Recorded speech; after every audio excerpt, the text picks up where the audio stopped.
And then over to you when you're ready, Colleen. Awesome. I was just nodding. I'm like, all of those things. This is totally interactive, and really, I was just saying to Tam that whenever I do workshops, obviously I plan them and I organize them. I know what I'm going to talk about, but every time they go differently because it depends who's here and what questions they've got and what comes up for them. So it's really fun for me to do these things, as well as really useful for you. And I think today's topic about self-sabotage and kind of getting in your own way is a big one, and something that all of us will face at some point at differing degrees. But I think as solo parents, as co-parents, parallel parents, however you describe yourself, whatever situation you're in, this is kind of heightened. It's almost like when you're a solo parent, there's a highlighter pen that just, self-sabotage just seems to come up. And what the aim of this kind of session is to help you recognize maybe where that's happening, kind of define what self-sabotage is and how it comes up for you. And then with that, giving you some ways that you can work through that and kind of start questioning and getting into a curious mindset rather than a judgmental mindset around self-sabotage. So there's some practical tips, a couple of exercises we're going to do together. I'd really recommend or encourage you to get your favorite pen, whatever color that might be, and something to write on. Or like I said in the comments, if you're super techie, you can open up a Google Doc and then you have all of the colors of the rainbow at your disposal. So that would be a great thing. There's tons of you today. This is amazing. I'm so excited. So if you've not been on one of my sessions before, or we've not chatted on the app, I'm Colleen. This is me. I'm going to be sharing my screen in a minute, but I just wanted to let you know a little bit about me and kind of my values and what I'm about, so that when I start talking, you don't think that, I'm all knowing, because I'm not. I'm just trained in models of coaching and in psychology, but I'm still a solo parent. I'm still I still deal with self-sabotage. I still deal with all of the things that I talk about. I just happen to know a couple of models that explain it and ways of working through it. Not all of the things are going to work for all of the people. So take what you want from this. If you've got any questions, ask them. If anything does come up for you, but you don't want to air it publicly on this, then message me. Absolutely happy to help wherever I can. So I'm going to share my screen and hopefully share the right thing and not something different, because that would not be good. Okay. 2 seconds. All right, can we all see this? Yay, thumbs up. Can you see it, Tam? Thumbs up? Okay, cool. I was worried. So here I am. I'll try and do the same pose. This was taken by a photographer, so it's slightly retouched, but I'm genuinely the same person. But this was pre-lockdown, so, this is what we're working with now. So I am trained as an NLP practitioner. That is generally what I do. I am a life coach, but NLP is the modality that I use most. That's neuro-linguistic programming. It's a really cool way of understanding your experience, understanding how you interact with the world around you, both internally and externally. And when you start understanding that and building up a picture of how that works and the conversations you have with yourself and your behaviors, it makes things a ton easier. It makes it easier to work through those difficult patches. It makes it easier to build that self-awareness. It makes it easier to work with confidence, to work with self-belief, self-esteem. And those are all elements that are going to come into this today about self-sabotage. I do hypnotherapy as well. Once a month, I actually do a session with another group, and we do hypnotherapy around confidence and that kind of thing. That's generally my bag, is confidence, mostly for parents. And at the moment, I'm studying for my MPsych in mental health and well-being. So that takes up a lot more of my life than I thought it was going to. So that's always fun. But I'm really enjoying it and loving it. And it really helps kind of underpin some of the training that I do as well. Other than that, I'm a solo mum and I'm absolutely obsessed with macaroni cheese.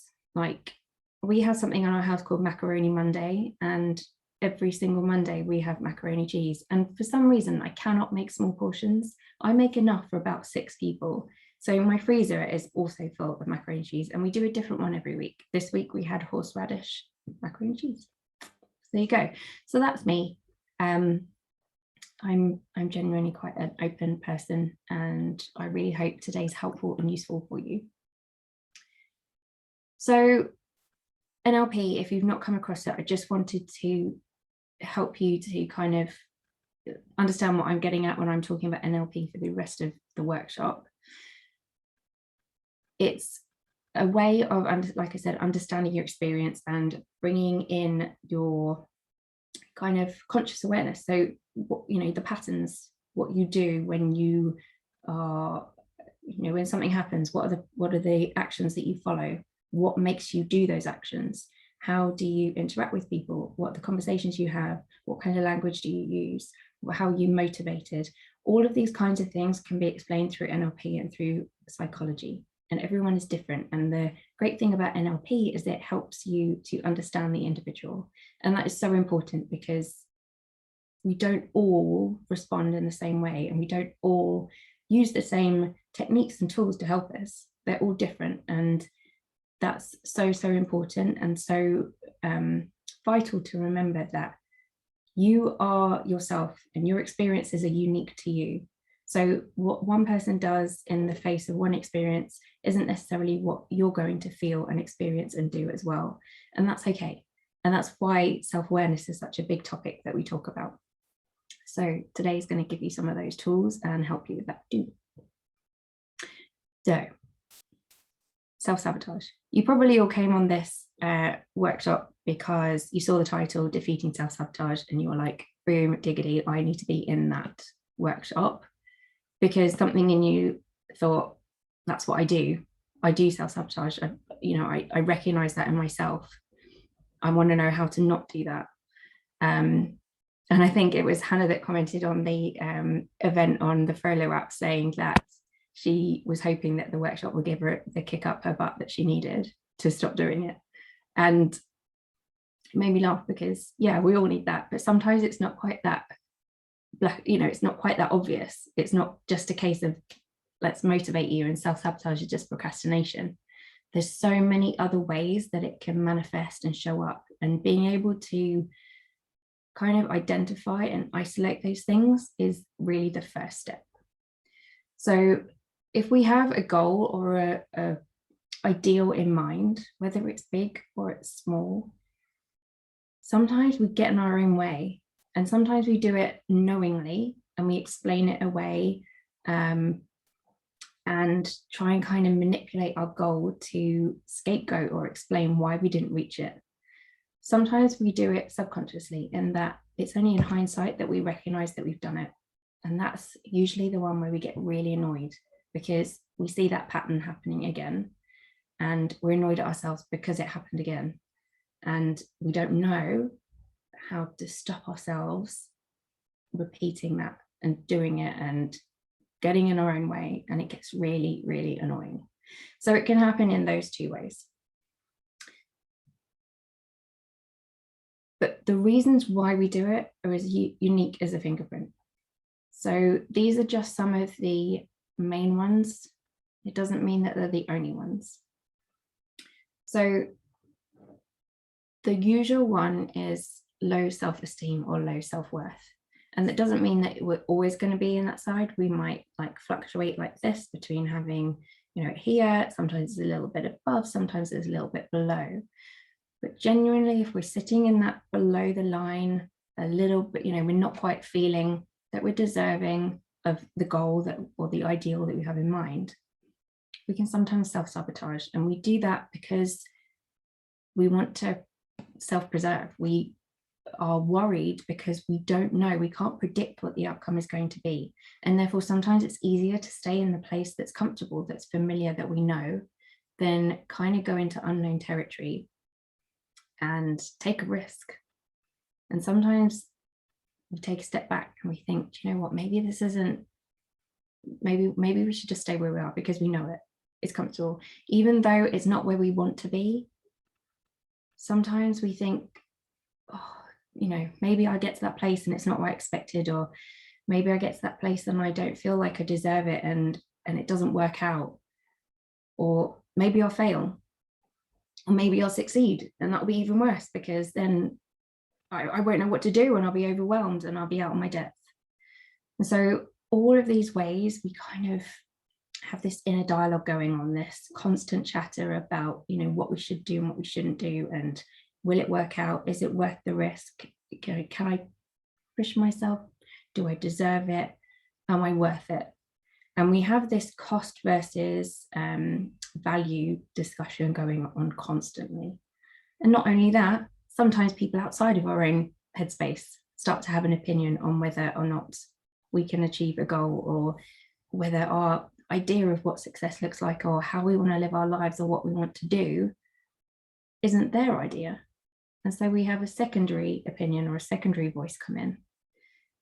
And I think as solo parents as well, not all of you will feel this, I certainly do, and I don't want to put words or ideas in your head, but I feel sometimes there's an additional layer to that, in that I am a solo parent and there's still a stigma around that. And so when I say that I've got an ideal, or I've got a dream, or I've got an idea of, you know, where I want to be with, maybe, I don't know, my career or my business or parenting or my home or whatever it might be, I've always got this kind of layer of people thinking, well, you should just be lucky for what you have and your situation, and, you know, lots of comments about broken homes and things like that. And so that plays on this idea of self-sabotage and this idea of self-worth and self-esteem. And as I said, not all of you are going to feel that, and that's not going to necessarily be conversations or things that are present for you, but certainly for me it has been. And you get into this kind of control, you know, must stay safe, must stay where we are, we know what we're doing here and it's okay, let's just not rock the boat and stay in the status quo. And you'll hear a lot of people saying, you know, you have to go outside your comfort zone to succeed, to hit your goals. And whilst that is true, you know, we can't change anything if nothing changes, obviously, but sometimes that puts an awful lot of pressure on us. It puts a lot of pressure on us to think, you know, we've got to be really uncomfortable and sometimes compromise what we feel is safety in order to get where we want to go. And I don't necessarily think that's true.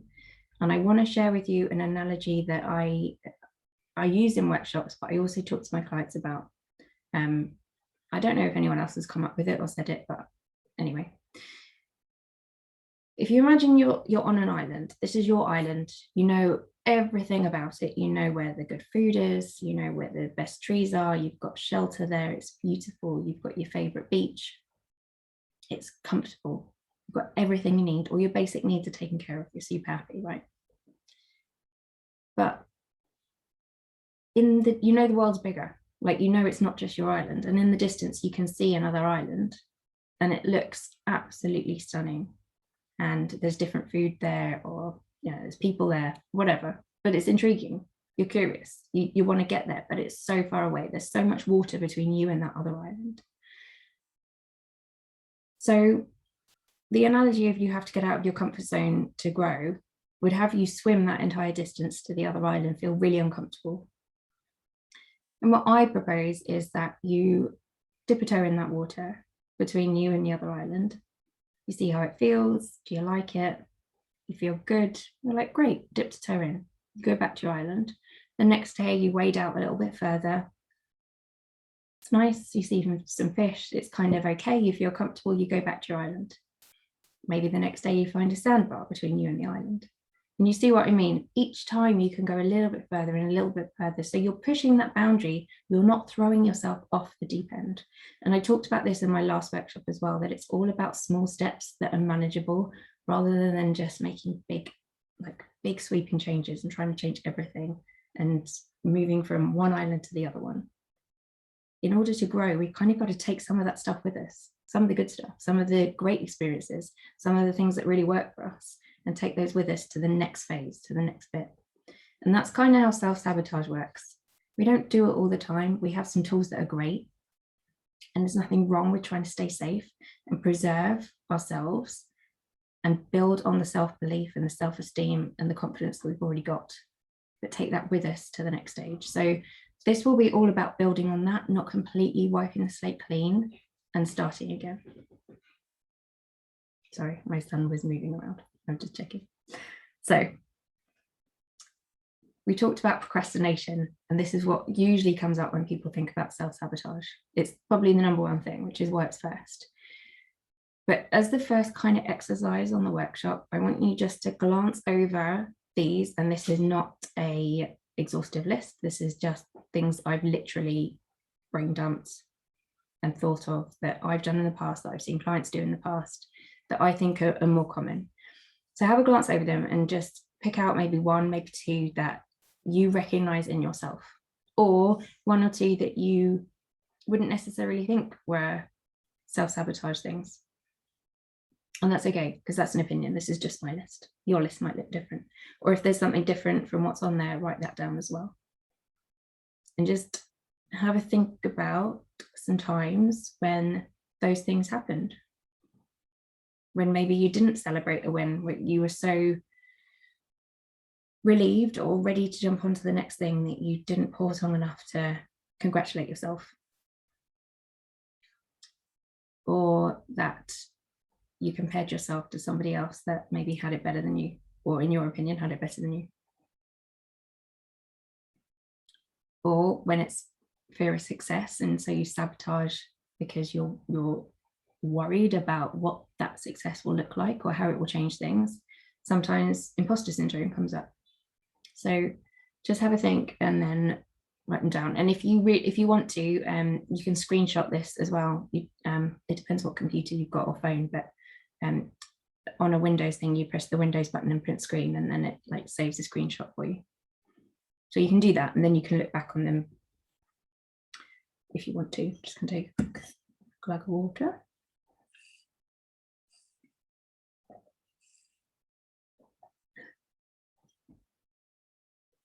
Cool. Normally at this point in a workshop, I ask anyone if they want to share what they've done, or if any of these have come up for them. But I appreciate there's a lot of you in this. So if you're going through this exercise and you're recognizing some of these in yourself, or if you've got other things that aren't on this list that you're thinking, oh yeah, that's actually, I have done this, or I see myself doing this a lot, or I feel this, and you want to share it, then message me. I don't want to call anyone out and ask you to shout out now. Normally it's better in smaller groups. Okay. Oh, I went backwards. That's clever. This way. Ta-da. Okay. So before we go into a couple of tools and ways to start challenging this self-sabotage, challenging these patterns, I think it's quite useful to understand the mechanisms behind things. So this will be quite familiar to some of you and maybe not to others. We have this cycle. I've done it as a line where we have a feeling that leads to a thought that leads to a behavior, and that behavior might lead to another feeling. So it's kind of this cyclical thing. There are more complex models, but this just shows how one leads to the other leads to the other. Now, out of those three things, there's only two things that we can actually control. We can't control our feelings. They are just so fast to come up. They are based on our experiences, our lived experiences, which are all different for all of us. Sometimes we may not be able to identify the feeling. We may not be able to put a label on it, but it's not something we can change because it's unconscious, it happens. But we do have thoughts about those feelings. Sometimes we guilt trip ourselves about the feelings we've had, or sometimes we think about them positively and we're intrigued by them and curious about our feelings, but we can't control them. But what we can have control over is our thoughts in relation to those feelings and the behaviors that we choose to take. And this is something you'll see a lot. Like Brene Brown talks about this kind of a thing. You have, like if you've ever been to CBT therapy, they'll talk about this cycle as well. So it's nothing that I've come up with, but it's really good just to illustrate the bits that we can control. So bear that in mind when I'm talking about steps that you can take, that you can change or have some element of control over your thoughts, how you talk to yourself, you know, the words that you use, the language that you use, how you feel about yourself is a thought, not a feeling. So you do have some control over that, and you do have control over how you act. Sometimes it might not feel like we do because, you know, the kids are irritating us, or they haven't cleared up their Lego and you stand on it. Sometimes it feels like we don't have control over our behavior, but generally we do. And that's great because it gives us wiggle room. It gives us somewhere that we can start looking at that self-sabotage and thinking, what can I do about this? You know, how can I stop this in its tracks? How can I change it so that I can start achieving the things that I want to achieve and do the things that I want to do? And more than that, by being able to do that, modeling to your kids how to do that. Because I don't know about you, a lot of this, you know, that I've learned through my training, I was not taught this stuff when I was younger. I did not know how to understand my feelings or give them names or necessarily feel confident talking about them. And I certainly didn't know that I had choice about how I thought and how I behaved. So being able to model that to my son is probably one of my greatest achievements. And I've done a lot of stuff. So hopefully in this, there's some things that you will be able to help yourself with, and in turn help those around you with as well. Oh yeah, that guy circled them. That's clever. Okay. So first one, I'm not big on wordy slides, you might notice. So this is like as wordy as my slides get because I talk too much. That's generally it. If I put too many words on a slide, we'd be here for hours. So it's really simple. Again, if you want a screenshot as reminders, or you want me to like go over things, just message me or screenshot, but it will be on the recording as well, so you can go back. So the first one is to create space, and I do have notes here, so bear with me if I do just glance down and read them. So our brain often works on autopilot. So when we self-sabotage, sometimes it feels like there's no time to change it. There's no space between what happens and how we behave. We almost skip out that thought section and just go straight from this has happened and this is what I do. And when it comes to self-sabotage, or getting in our own way, or kind of creating roadblocks for ourselves to make it more difficult to get to the end, this is kind of what we're thinking.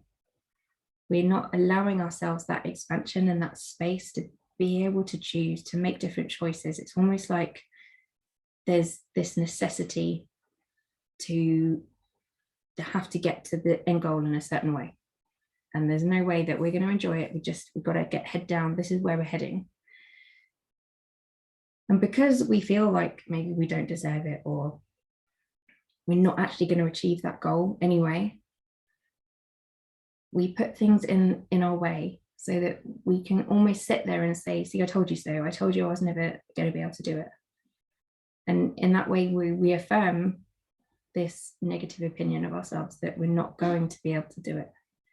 So we have something in NLP called possibility versus necessity.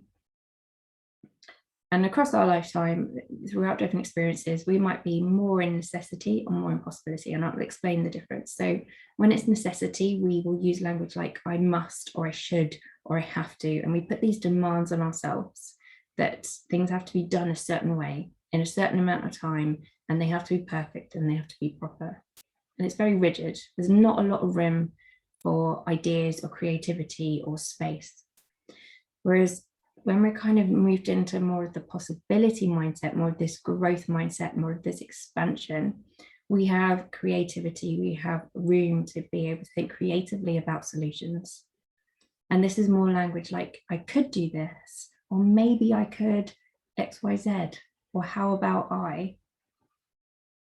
You have almost like this mind map of ideas. If you can imagine your goal, if it was a circle and your goal or your ideal was on the outside and it was just this big band, you know, like the green belt around the M25, and you're here in the middle.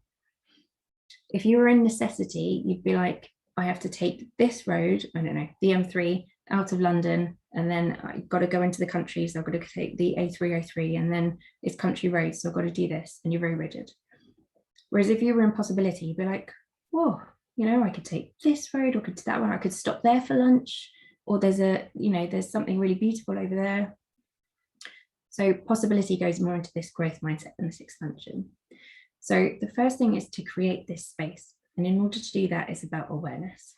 So think about that slide where I had all the different things about what self-sabotage might be, and allow yourself that space and a bit of time, like a couple of minutes a day, just thinking on that. Like, am I stopping myself with this? Where is it that I want to go? What have I maybe done before that meant I haven't been able to get there, that I've stopped myself? It could be something really small, like a project in your house that you keep stopping yourself doing. Or it could be something bigger, like setting up your own business or moving home. What is it that's common that keeps coming up? And allow yourself that couple of minutes just to explore it without judgment, and moving yourself into this possibility. And sometimes if we hold so tightly, like I said, into this necessity and this rigidity onto a goal, if we're so incessant on it and so obsessed with it, sometimes it becomes a chore. It doesn't become something actually that we want to achieve. So we end up self-sabotaging because it's not appealing anymore, because we've made it uninteresting. And sometimes we can romanticize something so much as well that it almost becomes unattainable because it doesn't seem like it's true. So by creating this space and thinking on it a little bit more, giving yourself that time, sometimes we can bring things more into reality and what actually is possible. How can I do it? How can I make this exciting? Take out the chore, take out the rigidity, and create that space. And generally, self-sabotage doesn't feature quite so heavily. So that is the first thing. And just as an exercise to kind of demonstrate this language between should and have to and must, and the more possibility-based and creativity, I just want, if you want to, and again, no pressure, you don't have to, is think about the goal or something you want to achieve. It can be something very small, it could be something bigger, it could be something that literally is just a task on this week's to-do list, or it could be something that's been there for years for you. Literally anything, just bring it to mind. The steps that you're going to have to take to get there, what you need to do, why it's been weighing on you, why it's so important, you know, why it's a need for you. Why do you need to do this goal? What's so important about it? And then as you're thinking about that, you know, whether it's housework, the house move, like I said, business, all of these things, and you're having this dialogue with yourself as I'm talking to you, and you're thinking it in your head. Some of you, it might be an image, you might be visualizing it. Some of you, you might be thinking, looking at the words in your head. Some of you might be writing it down. I want you to try and take all of those necessity words out. So anytime you've thought of, I have to do this, and then I'd have to do that, and then I really want to do it because I have to, I must, I want you to try and take out all of those words and interchange them for more possibility based. Or maybe I could. Wouldn't it be exciting if? Or my kids would love it if.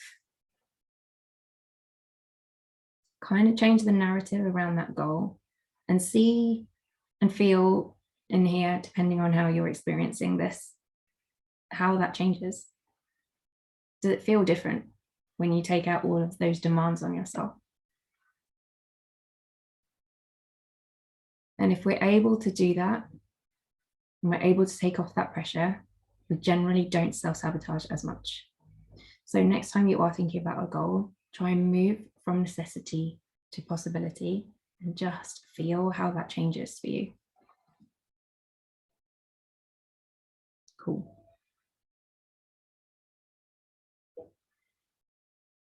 See, no words, don't do words. Okay, so I talked about this on the last slide as well. But curiosity over judgment is a difficult thing to do. We judge ourselves unfairly on a daily basis. And often with self-sabotage, we do unfairly judge ourselves. We guilt trip ourselves. We say we'll never make it or never achieve it, or how could I, with my story and my background, how could I possibly? And we put ourselves in boxes so that the fear of achieving is justified, and the fact that we will never achieve it is justified. And so getting curious and asking yourself some of those questions, maybe why is that? Why do you feel that way? Why maybe is your thoughts that you don't deserve to get XYZ or do XYZ? Why is that? And obviously caveat here, I don't know any of you personally or in an individual level. So only do this if you feel comfortable to, in terms of your mental well-being and your mental health. I'm a coach, I'm not a counsellor, and so I'm not here to tell you exactly how to do things because I don't know you like personally. But if you feel comfortable to starting to ask those questions and getting curious about where and why you might be standing in your own way, can sometimes uncover some really interesting things. And when you have the information, it's so much easier to deal with it and take the next steps. So some of the questions that I like to ask myself is this thought or behavior, the things we can control, supporting me or sabotaging me? Like, is it upholding my values as a person? Is it kind of feeding into who I am and who I want to be? Or is it diminishing that? Am I getting in my own way? And then another one is what I'm thinking actually true? And this is, if any of you know Louise Hay, obviously she's not, anyway, she's written some incredible books. You may know her, she's an author, sort of more on the spiritual side maybe, but she talks about this, about asking, is it true?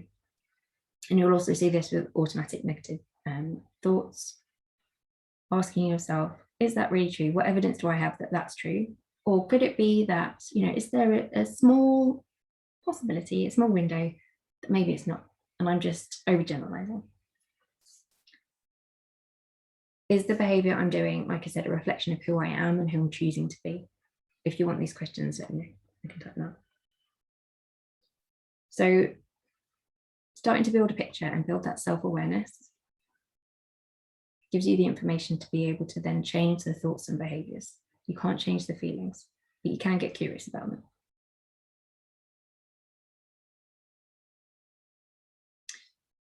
And then the third one is ideal outcomes.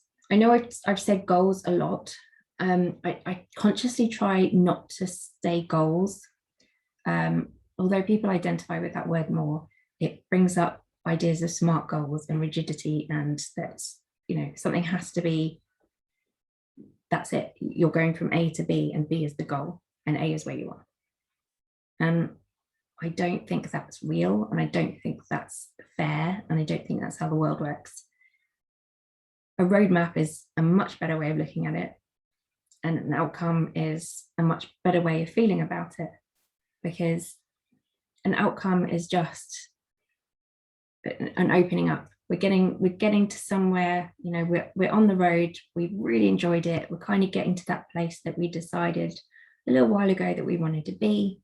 But an outcome is just a way stop to maybe the next thing. You get to sit there and you enjoy it and love it and celebrate it. but it's not like, great, I've got here, I'm done, on to the next. I think it's more fluid and enjoyable. But either way, having a clear way of knowing how to get there, rather than, like I said, trying to get from this island, your comfort zone, to that island over there in one big swim, so much easier. Like, create the way stops. So if you can think about the goal that you thought about earlier, or the small task or the big thing, whatever it was that you thought about earlier. We did the exercise of taking out the necessity language and replacing it with possibility. If you think about that one and start thinking about the small steps you could take, and I did this, if you want to go back onto the Frollo YouTube channel and listen to the last workshop I did, I talked about these small steps. Start thinking about what small steps can you take to get to that outcome. The tiniest, smallest little steps, just dipping your toe in that water. And then think about, in the past, like I said, the ways that you might have stopped yourself. I want you to think about it in those tiny steps. Not, this is my big goal and this is how I'm probably going to stop myself because this is what I've done before and I know it's going to happen. It's what I always do. I don't mean to do it, but it always happens. Scale it right back. What is the one smallest step I can take? What does dipping my toe in the water to get to that other island look like, feel like? Can I do it? All the things that are coming up, are they actually true? Or is there a small possibility actually you can do that really tiny step?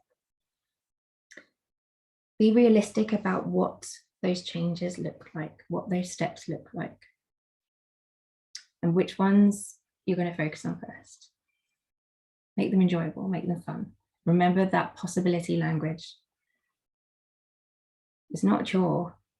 The outcome is not it. It's not where it ends. You know, the road to get there. Like, if you go on a road trip, you choose your favorite music, you get car snacks, you know what services to stop at. Like, it's an event, it's a thing. And if you go on holiday, being on the airplane is part of the holiday. Like, you know, if you drink, you might get a cocktail at the airport, or you get a nice breakfast, and then the plane's part of the holiday. Why aren't we talking about goals and outcomes like that? That's how it should be. So if we can have this step by step, make it smaller, we're less likely to sabotage ourselves because we're only looking at the next small step and we're enjoying it. We sabotage when we get overwhelmed because it's too big. It's too big a jump from this island to the next one. We can't visualize it. We can't feel it. We don't know. And then all these other things get in the way, like maybe our self-belief, our self-esteem, the wanting to stay in the familiar, the worry that we'll fail or we'll succeed.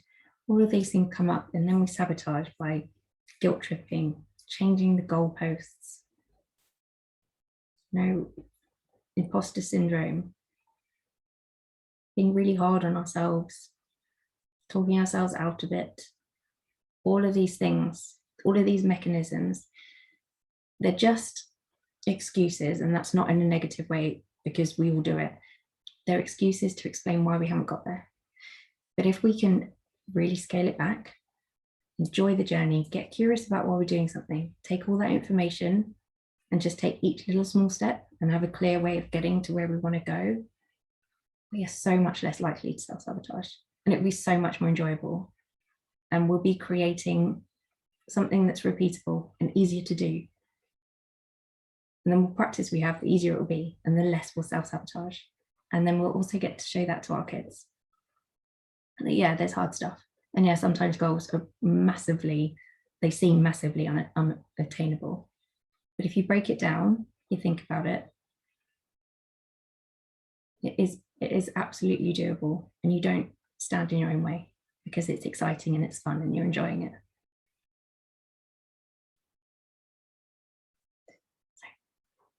I feel like I've talked a lot.